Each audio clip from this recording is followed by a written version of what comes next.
नमस्कार मित्रांनो, कशा आहात? मजेत ना? बघा, एक भूमितीवरील प्रश्न तुमच्यासाठी घेऊन आलो. प्रश्न काय म्हणतो पाहूया आपण. 88 सेमी लांबीच्या दोन तारा घेऊन त्यापैकी एकास वर्तुळाकृती आकार दिला व दुसऱ्या तारेस चौरसाकृती आकार दिला तर होणाऱ्या दोन्ही आकृत्यांच्या क्षेत्रफळामधील फरक किती? मित्रांनो, खूप सोपा प्रश्न. काय करायचं बघा, 88 सेमी लांबीची तार आहे, त्यापासून आपल्याला अगोदर एक वर्तुळाकार आकृती अशी बनवायची. ओके, आणि याच लांबीच्या तारेपासून मित्रांनो आपल्याला चौरसाकृती एक आकार बनवायची, म्हणजे त्यापासून आपल्याला चौरस काढायचा आहे. आता याचाच अर्थ काय असतो रे? वर्तुळाकृती आकार बनवलाय म्हणजेच मित्रांनो त्यांना असं म्हणायचं की आपल्याला त्यांनी परीघ दिलाय. बघा, परीघ बरोबर किती असायला पाहिजे? मग ही 88 सेमी. कारण 88 सेमी लांबीचा आपण वर्तुळाकार बनवलाय, वर्तुळाच्या क्रियेला आपण काय म्हणतो? परीघ म्हणतो. आणि हा चौरस आहे. मग चौरस बनवला ह्याचा अर्थ काय रे? बघा, परीघ दिले आपल्याला. चौरसाची परिमिती असते, सॉरी, चौरसाची परिमिती किती दिलेली आहे आपल्याला? 88 सेमी दिलेली आहे. आता काय करायचं मला सांगा. तयार होणाऱ्या ज्या दोन आकृत्या आहेत ना, वर्तुळ आणि चौरस, या दोन्हीचा क्षेत्रफळ काढून दोन्हीच्या क्षेत्रफळामधला फरक त्यांनी विचारलाय. आता मला सांगा, वर्तुळाचं क्षेत्रफळ आपल्याला त्रिज्येशिवाय करता येत नाही. मग आपल्याला वर्तुळाची त्रिज्या कशाहून काढावं लागेल? परिघावून काढावं लागेल. मग याचं क्षेत्रफळ निघेल, मग आपण चौरसाचं काढूया. मला सांगा, वर्तुळाचा परीघ बरोबर आपलं सूत्र काय? परीघ बरोबर 2 पाय r. मग सर इथे परीघ आम्हाला दिले त्यांनी 88 ला 88 लिहूया. बरोबर इथे 2 ला 2, पायची किंमत काय रे? 22/7 गुणिले इथं r.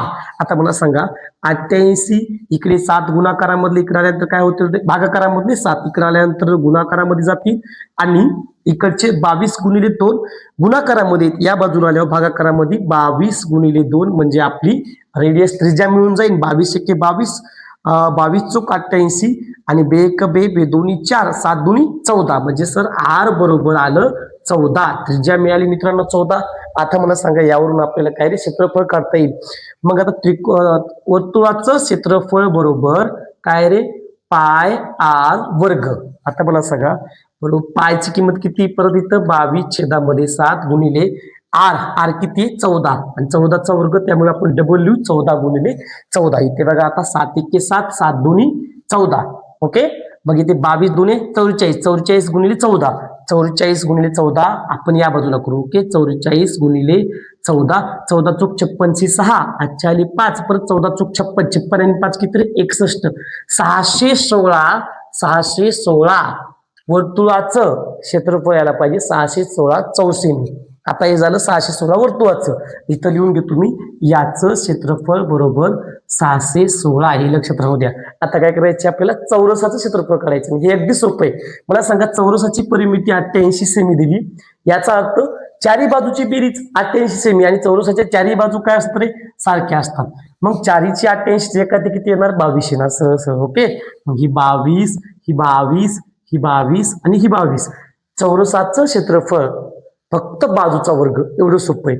22चा डायरेक्ट काय करायचं आपल्याला रे? वर्ग करायचा आहे, जो की 22चा वर्ग काय येतो? 484. आता काय करायचं मित्रांनो? आपल्याला 484 हे चौरसाचं क्षेत्रफळ आहे, वर्तुळाचं क्षेत्रफळ 616, हे आपल्याला काय करायचे? वजा करायचे फक्त त्याच्यातून. ओके, मग काय करणार आहे?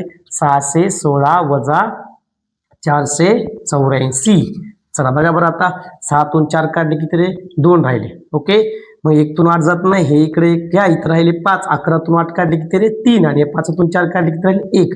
म्हणजे या तयार होणारे दोन आकृत्या आहेत ना, वर्तुळ आणि चौरस, यातला फरक किती रे? 132. याला म्हणायचं चौसेमी. 132 चौसेमी, म्हणजे पर्याय क्रमांक आपला किती रे?